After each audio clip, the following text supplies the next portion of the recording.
افسوسناک واقعه شریکوو چې د پښتو ژبې یو مشهور شاعر بغداده دانش صاحب چې هغه په باره کې دغه خبر په سوشل میډیا باندې اوس زموږ مخې ته هم راغی او مونږ هم وکتلو چې ویل کېږي هغه مړ شوی دی. ویډیو را سره پوره وګورئ چې د ټول هر څه نه خبر شي او ټول معلومات تاسو ته هم ترلاسه شي چې آیا هغه رښتیا مړ شوی دی.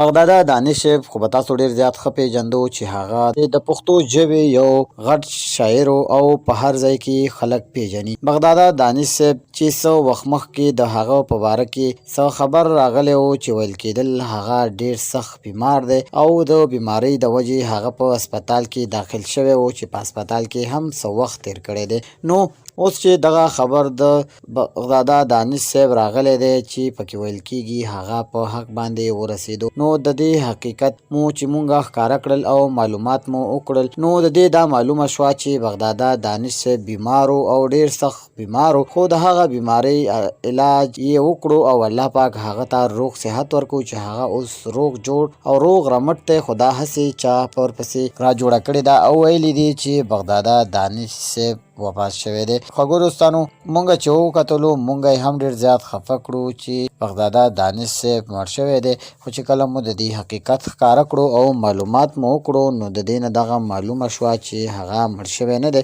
او هغه ژوندی دی.